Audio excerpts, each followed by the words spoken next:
Alright,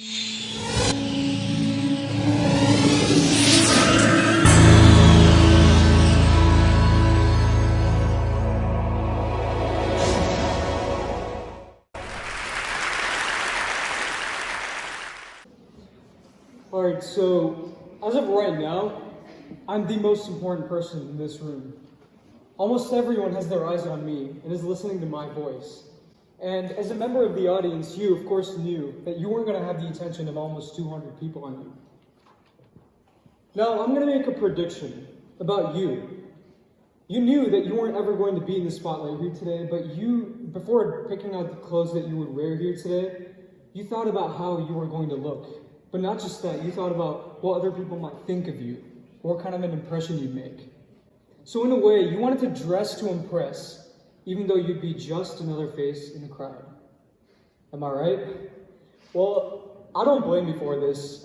Every human being does this, and as a human being, you are wired to set unrealistic goals for yourself, which you just can't achieve. Now, Stoicism is an ancient philosophy that's all about controlling your reactions to the negative experiences around you, and about how every event in your life can be perceived as a blessing. Now, rather than preaching to you about how hardship can be necessary or how to set the right goals for yourself, I'm going to approach this philosophy from a different angle, from a perspective that you can all realize and probably even resonate with. Because I'm not going to tell you how to be more optimistic, but rather why you should embrace the pessimist within you. I'm not going to tell you why you should set the right goals for yourself, but why you shouldn't even set them in the first place.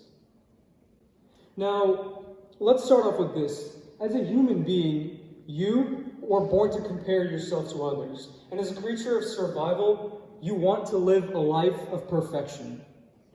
Every day, you set these little goals in the back of your head, whether it's to tell a joke that everyone in the room laughs at, or to see how many new followers you get on Instagram, or how many people wish you a happy birthday. The list is endless.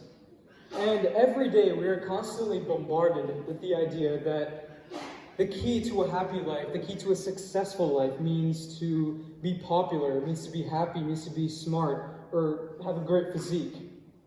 And being the sheep that we are, we try to achieve these goals. And no matter how hard we try, how much we completely devote ourselves to this task, there's always going to be someone better than us. So let me ask you a question. Is it even possible to be happy?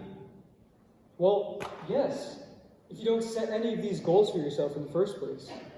If you realize that there's always going to be someone better than you. If you're honest with yourself and realize that you are not perfect. And if you achieve these little goals, well, that's great, you got what you wanted. But if you don't, the more emotionally unsatisfied you become, and the more you reinforce the idea that you lack something deep within you. And the closer you get to perfection, anything less than ideal becomes unbearable. Read that out one more time. Anything less than ideal becomes unbearable. But what about goals that you actually want to work for? Dreams that you actually want to set for yourself? By no means am I telling you to never set a goal, of course. Everyone has their own dreams and aspirations. But let's say, for example, your goal was to make the school basketball team.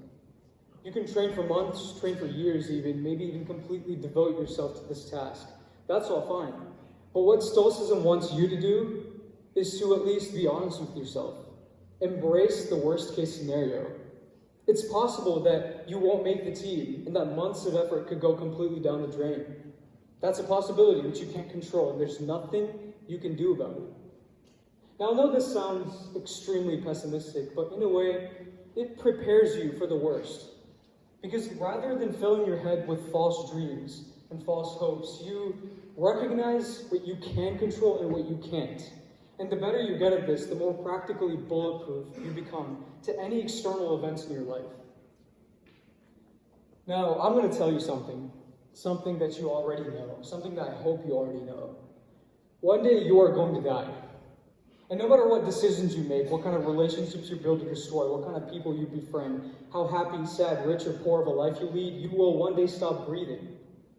And as a high schooler, you haven't even lived 2/3 of your life yet, which means There will come a day when you will experience pain, catharsis, regret, heartbreak, and failure, and guilt like you've never felt before. Oh, that's terrible, but it's true. But why did I just spring all that on you? Because once in a while, it's good to realize that you are not perfect. You don't live a perfect life. Nobody lives a perfect life. Every day, you try to better yourself, and by doing so, you crave a positive experience. You crave perfection. But instead, what I'm going to tell you here today is to embrace the uncomfortable parts of it. The parts of it that you don't want to think about, but the parts that will eventually end up bringing more clarity to you than you ever imagined. And that's because the desire for a positive experience is a negative experience. And paradoxically, the acceptance of a negative experience is in fact a positive one. Thank you.